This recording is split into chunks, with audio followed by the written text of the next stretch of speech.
Welcome back to the Hopelessly Gifted podcast. I'm your host, Mark Talaga. Do you have a college student that struggles to stay organized? Do you have a college student that forgets to turn in papers and homework? Then you may need an executive function coach. That's my poorly pre-planned pitch for what we are going to be talking about today, but it is something that I think resonates with almost any parent out there, whether your kid is college age or not. What does it mean to have executive function support?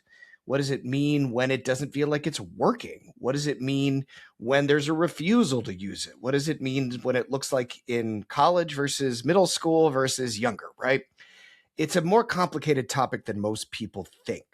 We're not here to say, it's one size fits all and, as long as they have it, they're good, because I think you need somebody with a level of expertise around what it really means to help a child or a young adult integrate the executive functioning work into their work and to deal with the emotional, cognitive, sometimes even physical challenges that come along with what it means to really bolster those skills. So today I am pleased to present Scott Lutostanski. Scott has been the executive director at State Street Education in Madison, Wisconsin for the past 7 years. They are a company that provides executive function coaching to middle school, high school, and college students throughout the country. Prior to this, he was a special education teacher in Chicago Public Schools and a licensed professional counselor in Illinois, where he worked as a therapist for gifted and talented students. Welcome, Scott. Thank you. Happy to be here. Yeah, man. Now, I will say, just in full disclosure, that place that he worked in Illinois with gifted and talented was with our center at the Center for Identity Potential. And so I have the privilege of knowing Scott very well. He's excellent at what he does. Really good guy with these kids. And so I'm just so pleased you're here with us today. Yeah. And when we work together, it's like you get older and you're like, oh, that was a few years ago. Oh, that was like a handful of years ago. And then it's like, oh, that was actually 10 years ago. So I think that just means that we're getting a lot older here. Oh, yeah, that was a decade at least. So, yeah, man, we're getting older, but we're getting wiser, ideally. And, today I want to rely on your expertise in this work that you do with, all students, not just necessarily gifted and talented, but tell me a little bit about how you would describe, the general work that you do. What's the focus? How big does it range? Give me anything you got. Yeah. So we work with college students and we're working as executive function coaches. So typically the focus of our work is how do we help these students, achieve their goals, achieve their academic goals is the main focus. Mm-hmm. And so we really like to do that by focusing on, well, what are the skills that go into being able to hit that mark? A lot of times I like to compare what we do to tutoring, because I think when you're getting sort of help in that academic world, tutoring is what people think of. And I say, when you work with a tutor, you work on content. When you work with an executive function coach, you work on process. And so we're really focused on what are those skills, those executive function skills, even some academic skills that are tied to them, that go into being more effective at that process, or having a more productive week and really being able to manage your schoolwork and manage your world as you're on a college campus. So sometimes I tell parents, like, a lot of these students have been hit over the head with calculus and chemistry and physics and things like that. And we're going in more the side door and focused on, well, how can you be more organized? How can you manage your time better? How can you learn and study more effectively or write more efficiently?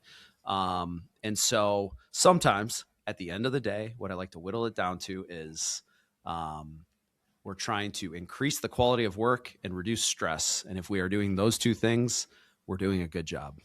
Absolutely. Because again, it's that executive function challenge seems to be this, linchpin that gets in the way of a lot of kids who are quite intelligent or capable or have brilliant ideas, but that executive function, overload seems to do what to some of these kids that aren't getting the support? Yeah, well, it can create a few challenges. I mean, if we're focused on the academic challenge, it can become incredibly overwhelming. And it can be really difficult when we look at it from a skill perspective, just to execute the tasks that it takes to complete schoolwork, to be able to even get to class. But to be able to do the things that a college is going to ask students to do on a weekly basis. Hey, you need to synthesize this text and answer 5 questions about it, or make a discussion post, or be prepared to participate in class and know your readings.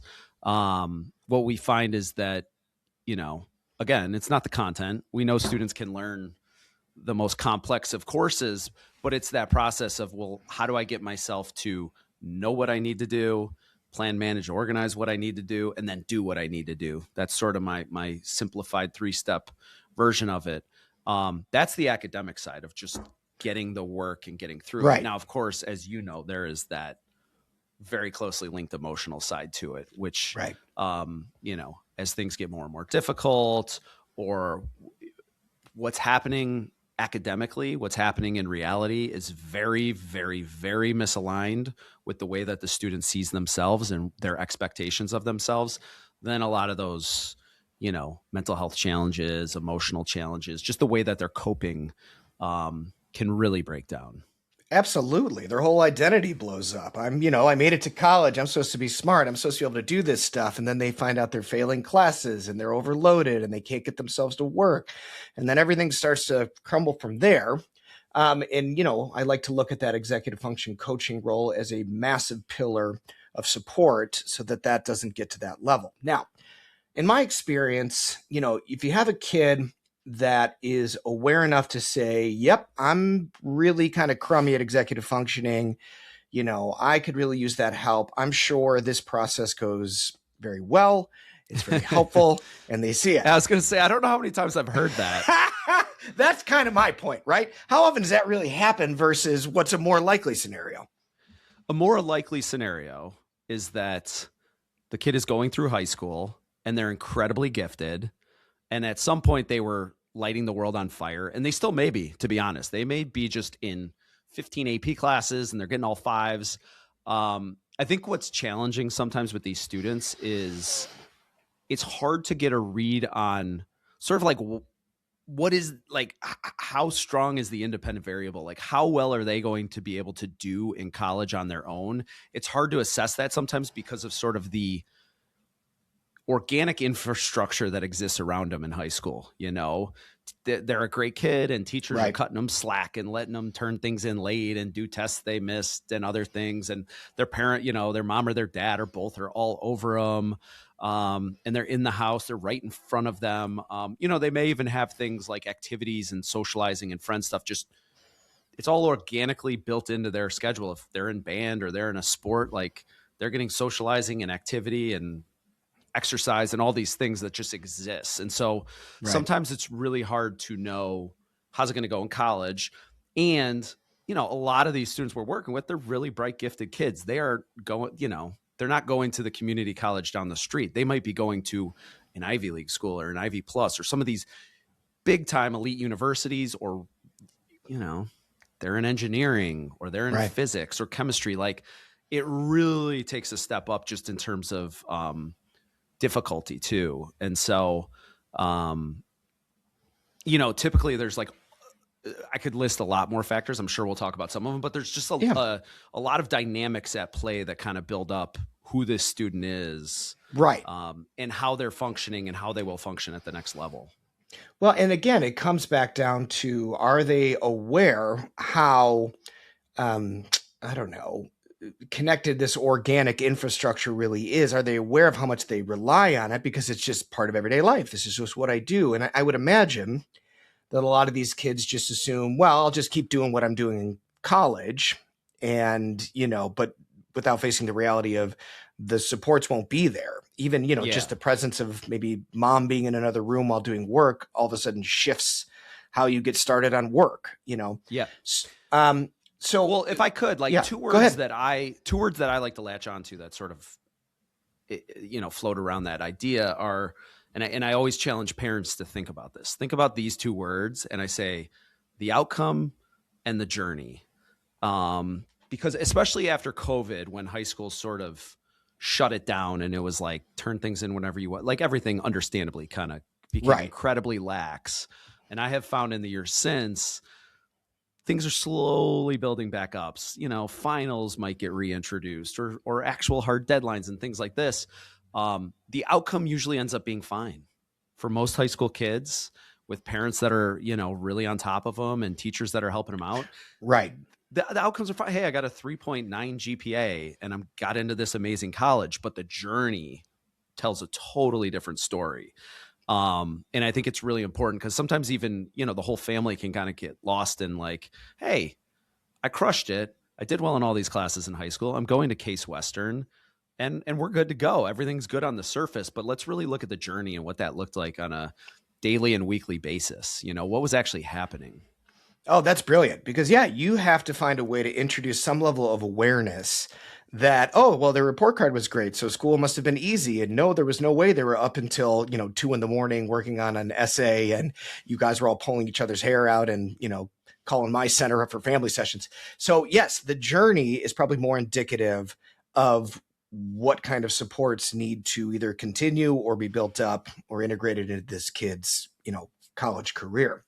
So to me, I'm coming back to this idea that, a kid's awareness that they have these issues, that they need executive function support. Parents are probably like, oh, absolutely they do.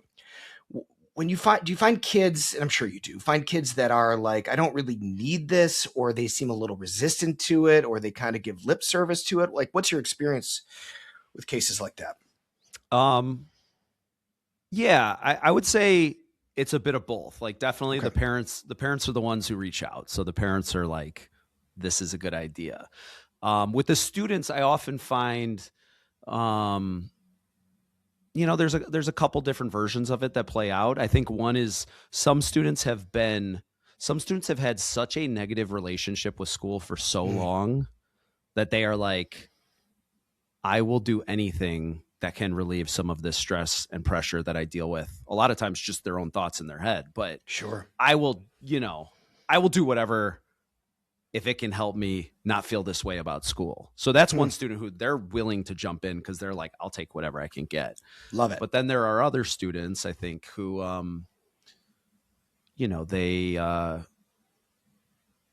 they have a very strong identity of themselves and who they are and how bright they are and how they can do it on their own and how this is totally ridiculous and not something that applies to them. And they do provide a lot of resistance.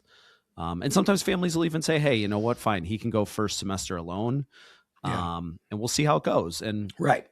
That I'm not implying that every student then fails in college. That's not what I'm implying at all. But I do think there's something about like learning the skills, getting off to a good start, and kind of having a soft landing spot to set yourself up for the next 4 years. So it definitely can go both ways. I think it's sort of where a student is sort of on their emotional journey with some of these executive function struggles.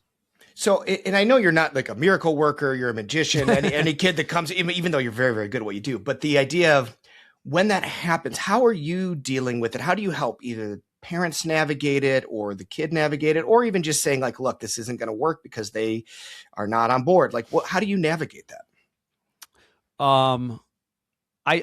I mean, a lot of it is sort of sifted through in our consultation process. We always meet with all the family, all the parents and the kid, whether it's together or in separate groups.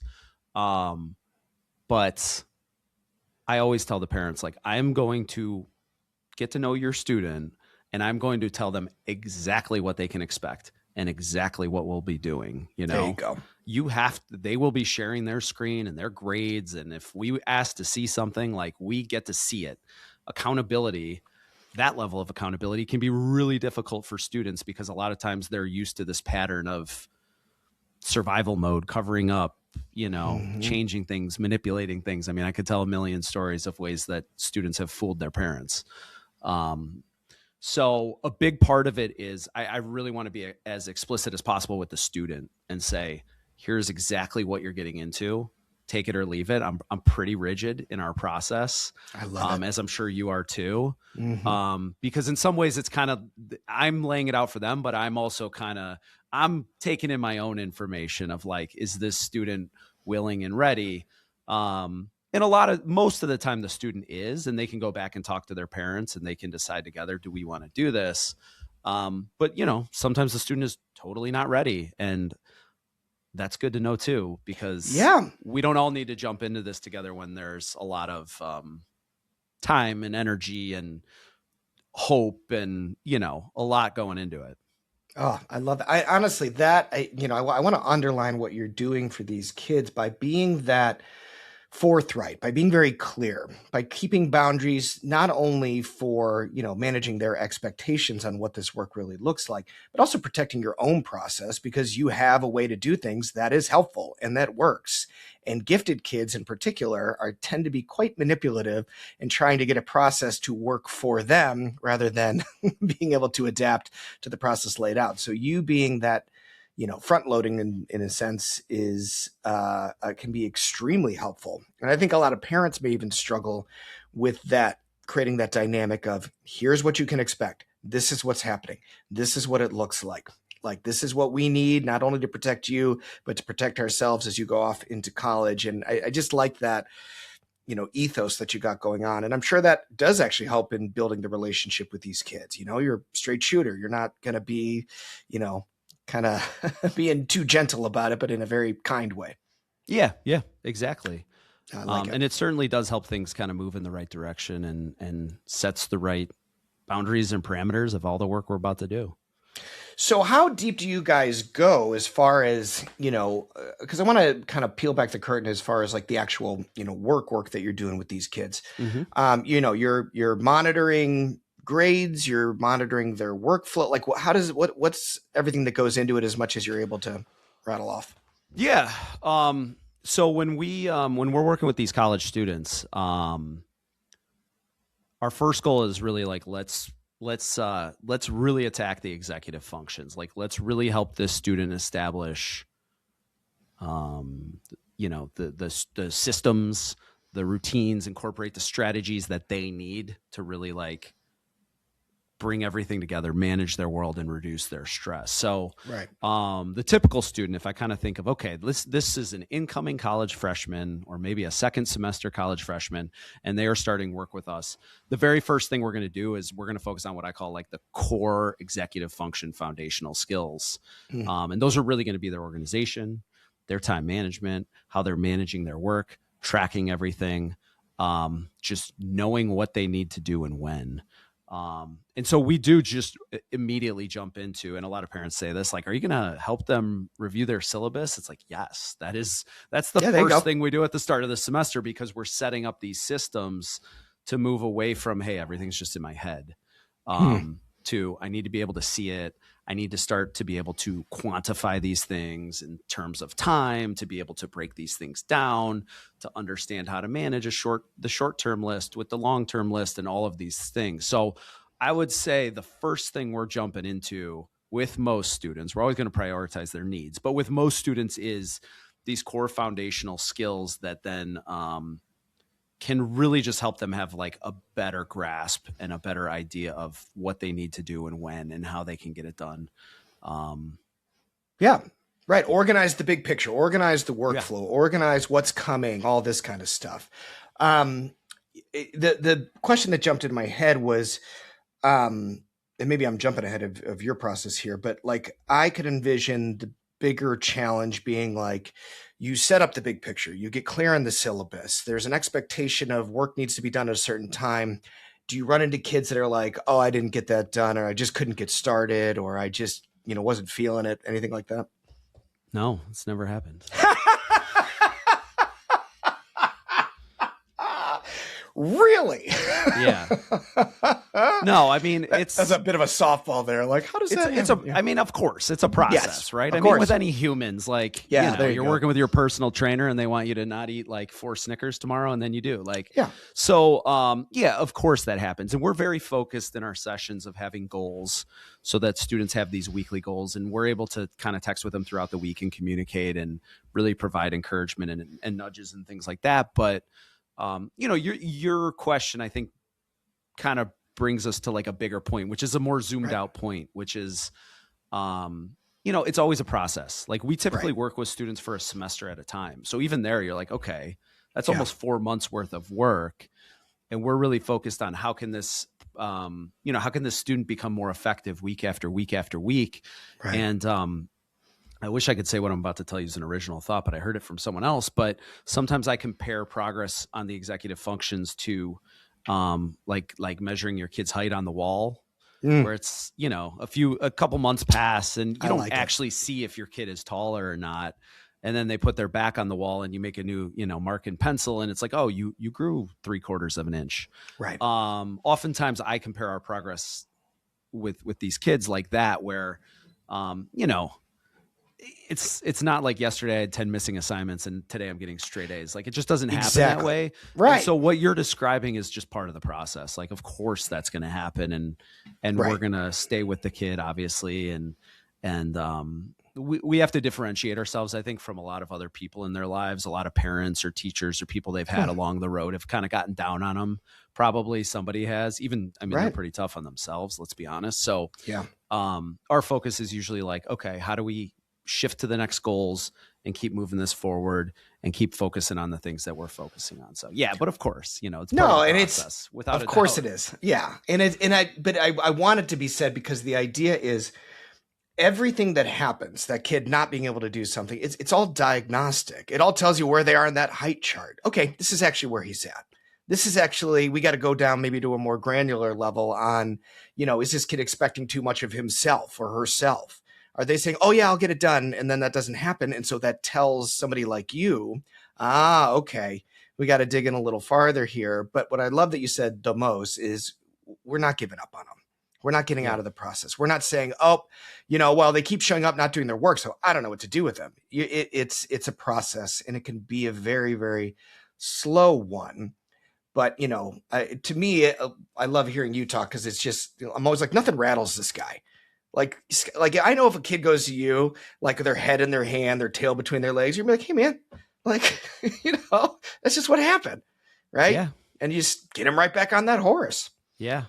I always Yeah. tell students when I'm getting off call, I always say, I know you got this. I know I you love can it. do this, because they need to love hear it. it from somebody. Right. But what we're talking about too, I think from the parent perspective, is like Yeah. really hard. Like, it is tough.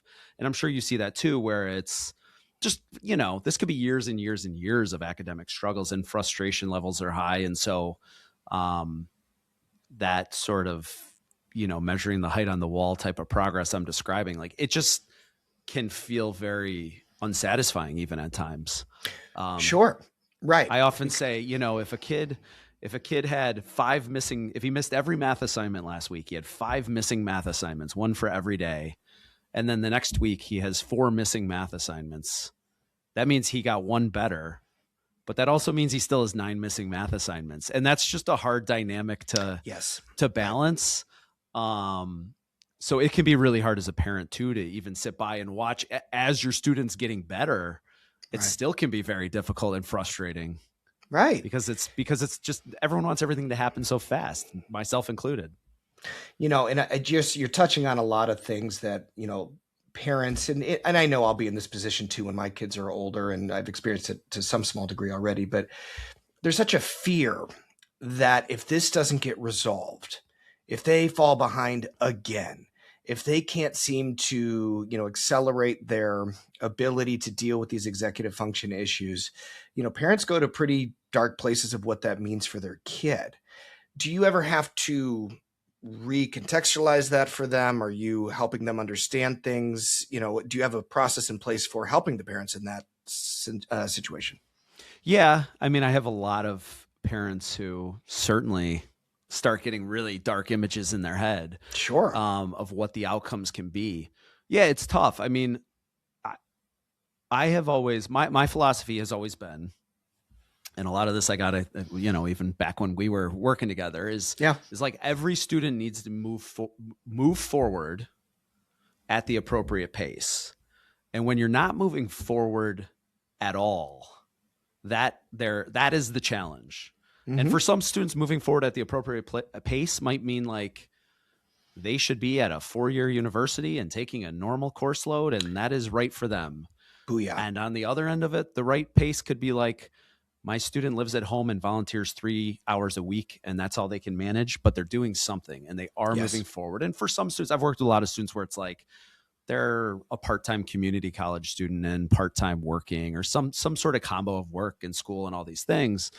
Um, but the challenge is always like, we need to keep this kid moving forward at some pace.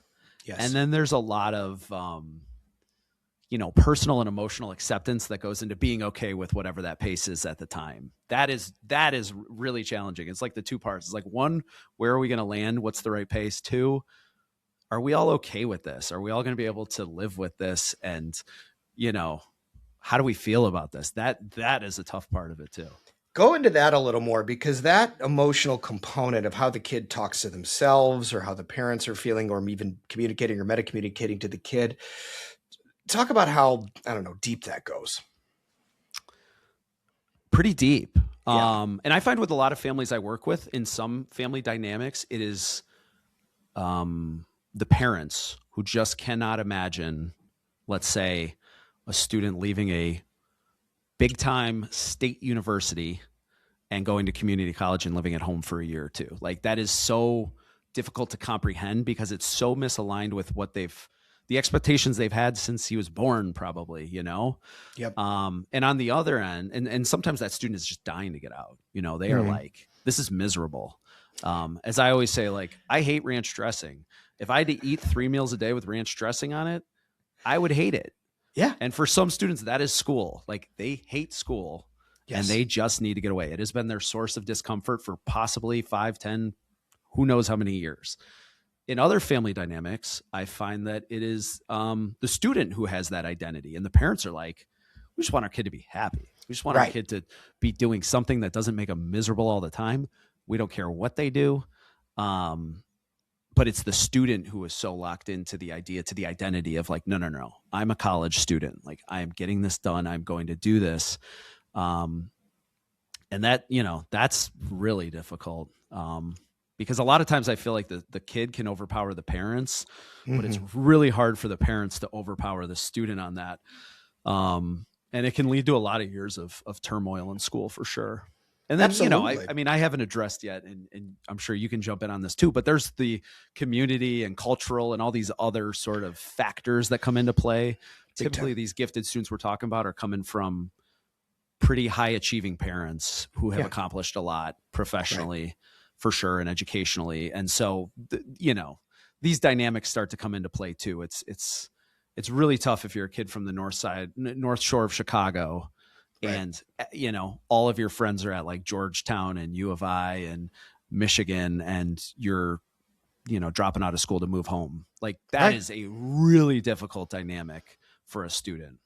Well, and it's difficult for the parents to have the awareness for how deep that cultural systemic thing goes, because I think I've told the story on the podcast before that we had, this was years ago. They're not clients with us anymore, but a kid that came from 2 high-powered lawyer families, lovely people, very kind, very supportive. And they were just like, well, he has to go to college. We know that, because then he has options. He could get a good job then, blah, blah, blah. And this kid was one of the most severe, learning issue kids we've ever had. And, he goes through it. He fails out for sure. And, we find out later that all he really wanted to be was an electrician. Like, that's it. His favorite thing to do would be like go dumpster diving for copper. Like, that was his, fun weekend. And, the parents were like, well, sure. Yeah, well, we're on board with that. But boy, oh boy, when rubber hit the road, meaning, well, that means he's not finishing his degree, even though he's like 2 credits shy. He's going into, a journeyman program or apprenticeship. And they had more trouble with that than they thought. There was a lot of fears that came from that. Well, what does that mean? And what are the kind of people he's going to be with? And da-da-da-da-da. Mm-hmm. And it comes back to this idea that gifted means something specific. Gifted is supposed to be college prepared, college ready, doing things where they have a good steady paycheck and blah, blah, blah. When it is everything under the sun. There's gifted electricians, there's gifted street artists, there's gifted, athletes, there's gifted, all of that can be, depending on who that kid is. And making sure that if they really hate ranch dressing, we're not forcing them to chug it 3 times a day with the promise that, it'll be gone someday and then you can have any kind of dressing you like. Yeah. Yeah. It's a challenge that it goes far deeper in people's value and belief systems than I think most are aware of. And that's where it can be very challenging, because then the kid internalizes it. Well, I'm smart, so I'm supposed to be able to do X, Y, and Z, and I'm supposed to be able to do blank. And what I like about your program and what you help these kids understand is it's like really on the meta level, you're teaching them a process for what it means to build mastery in an area that is basically outside of their scope. It's kind of like, okay, you're so smart. Why do you keep doing it your way and failing? That's actually stupid. A smart person would say, like those first examples you gave, I just want this to be better. I'll do whatever it takes. You're the expert. Just tell me what I need to do and I'll do it. That to me is more of a person where I'm like, that's a smart cookie right there, versus somebody who is so rigid about their identity that they are unwilling to bend to receive the help they might need. Mm-hmm. Yep. So we're getting those in there. Cultural factors, though, they run really, really deep. Sometimes my simple way of saying it is like, if every time you go to your friend's house when you're a kid, your whole childhood, and there's like a Mercedes and a Lexus in the parking in the driveway, like that actually like seeps into students, and they see that and they start to understand the world that way. And it makes a huge impact on decisions like this if a kid really is struggling to the point where they need to look at other options. Absolutely. Well, and it's complicated because you're evaluating for a lot. But it's, if I can go as far as to say this, it almost sounds like the work you do is actually quite therapeutic in nature, if a lot of these things are getting woven into the awareness and understanding of the kid. Mm-hmm. Would you go that far as saying it's therapeutic? Well, we definitely try to stay in our lane, which is the academic lane. But I will say this, I mean, a lot of the students we work with also have a therapist. Certainly not all. Good. But, yeah, there you go. Is there a probing nature and creation of self-awareness in the work we do? Yes, of course. Yeah. It mostly lives in the academic world because it's writing papers, it's taking notes, it's studying for a test. It's like things that have been difficult for these students for a long time. But that brings a lot up, I would say. Like it's connected to a lot of other things. And so for a lot of the students we work with who also have a therapist, it's like, wow, this is great. I always feel great about it. It's like, this is just a great like 1-2 punch here with the interventions we're doing, because we're really supporting these EF skills. They're getting the help they need in other areas. And like this student, there's always the developmental piece of like, we also want this student to, other than hitting their academic goals, we also just want them to be feeling good and continuing to mature and develop and like have that whole side of things catch up as well, while they're not, having a personal crisis or having an emotional breakdown or things like that. Well, let me ask you this. Do you feel like being a licensed professional counselor has made you better at your job in executive function coach? Yeah, I would say yes. Particularly with the gifted students. I think they're one of the more challenging populations to work with as an executive function coach. Right. Because I think it does take like just a much deeper understanding of them and where they're coming from and why they're doing the things they do, or how they sort of especially see like their academic world. Right. And again, and it goes back to what you originally stated. You're there to help make that journey that they've been on for so long, that has been maybe borderline awful or just straight up terrible, become more of a learning experience. They're understanding why they're on that journey, what that journey looks like, why it was as hard as it is. And to me, I think that, maybe this is reductive, but a good executive function coach versus a bad executive function coach, the bad ones are the ones that are pure behavioral. You need to do this. And if you didn't do this, well, then, we're not going in. It's all outcome. And what I like about you and, State Street Education is it doesn't seem to be that way at all. You guys are always managing expectations, understanding it's a journey, understanding the complexity of some of these kids. And that's how you provide that level of support for them, which is amazing. Now, do you only work with kids in Madison? Are you boots on the ground, or do you do telehealth? Or we work with kids all over the country. So there you go. We're probably at 50 college campuses this year. It's amazing. Not literally, but virtually. Yeah. And even internationally, we have some international students as well. So yeah, we're working with students all over the place, So coast to how do people coast. find you if they're going into college? They like what you're saying. They like what you're putting down. How would they get a hold of you or State Street Education? Yeah, I mean the easiest way is the website. I mean, we have a contact page there, or email us at info@statestreeteducation.com. But typically the first step is just going to be, hey, let's just talk. I want to hear everything about your student. I really want to hear their journey. I hear a lot of different stories. Sometimes it's as simple as, hey, they're starting college in the fall. And sometimes it's as complicated as this is their third university and they've taken a couple gap years and they're 23 and let me walk you Yep. through this. And so yeah, once they reach out, like I would set up a meeting with a family to just start to understand, are we the right people you should be talking to, or is there Hmm. someone else? Is this the right level of support? Right. Yeah. And then do you have one coach per kid? Is it a team approach? How do you guys, organizationally work around that? Yeah. So we have a team of coaches. So when a student comes and works with us, once, I'm kind of a couple times I've referenced this process, but when they get through this consultation process, which is slightly rigid, um, they then get like their coach. It's like their person. And so Got it. that is who they meet with on a weekly basis. And who we're working with they're working together for the entire semester so that coach can really get to know their world, like really get to know. I always tell parents, like, we're going to know their teachers' personalities and grading styles. And like, we are going to know everything about their world. And so the coach and the student are able to form like a really, really cool relationship, a really close relationship around academics, which obviously helps in the work that we do. And then they're kind of in that system, and we like to keep in touch with students too. So if they're Love meeting it. with their coach once a week, like they're going to be texting and keeping in touch and talking throughout the week too. Oh, that's great, man. Um, Hold on. I'm going to pause for a second because I had a question I wanted to ask. Um, let's see. Team approach. Oh, I remember what it was. Sure. Yeah, and so the other thing that this is just me using my own personal relationship with Scott here. One of the things that I love about Scott that he does, and I'm sure his other teams do this as well, is he's the kind of guy that'll be working with a kid and he'll hit some sort of wall like, hey, we're making good progress, but this kid needs more help. And then he'll reach out to somebody like us at our center and say, is this something where you can provide support for them? They may need it.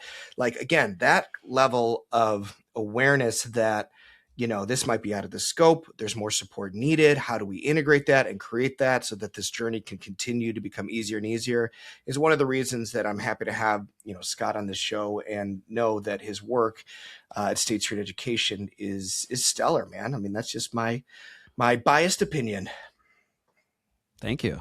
You're It's welcome, nice man. to hear. I appreciate Yeah. that. No, I always like that about you. And again, that's how I think most people should work with kids like this. Don't do it in isolation. It sometimes takes a team approach, managing expectations, all the things you talked about today. If there's So, one thing I can throw out yeah. about, this will be my last thing. You can cut this if you want. Um, but one last thing to throw out is that I do think with a lot of the gifted students that we're working with, and just sort of, taking into account the sort of historical pattern and relationship they have with their academics, a lot of them do get quite like dysfunctional in college. Yeah. And so, sometimes when we're working with more complex students, which I would say are mostly the gifted students, it is important to go outside of what I just described, which is like, hey, they get their coach and they meet once a week. Like, we do have to change the frequency of how much we're having contact with them. Sometimes Right. they just need help purely with like initiation Right. and getting started and not avoiding and procrastinating. So when we work with gifted students, we often, not often, but like we definitely will sometimes ramp up the amount of contacts we're having and the amount of support we're having, all with the intention, of course, of then pulling it back at some point. Right. But we've worked with a lot of students at some pretty good schools around the country where we have to start with a higher level of intervention and then scale back as they're able to kind of build the skills up, keep their grades up, feel good about themselves, and kind of get into a good groove with school. So some students definitely require more intervention, I think, is just what I wanted to point out. 100%. And I do want you to set the expectation that, just because a kid breezes through high school, middle school, whatever, it can get hairy out there. But no matter what happens, no matter how bad it gets, no matter how big the quote unquote failure seems to appear, when you've done this kind of work as long as Scott and I have, you understand that it was, a mismatch in certain areas, an underdevelopment of skill in certain areas. And there is always a person out there that understands what you're going through, that's willing to help out, get you guys set back up. There's no life is over. In my history and experience, I've never actually seen that happen. But it is very harrowing for a lot of families and a lot of the kids in particular, who are struggling at that level. But you got to find the people that understand you, that get it, and are willing to help. And I think that's just how we do anything in this life. 100%. It is tough to be in the thick of it. That is for sure. It's not an easy task for these families. It is not at all. Well, I'll tell you what, Scott, I really appreciate you being on the show today and sharing your expertise. I hope people can reach out to you if they need your help and support. We will drop the link to your website in the show notes. And I just want to thank you for your time. Thank you. This was great. Thanks for having me. And to everybody else out there listening, thank you so much, and we'll see you next time. Bye-bye.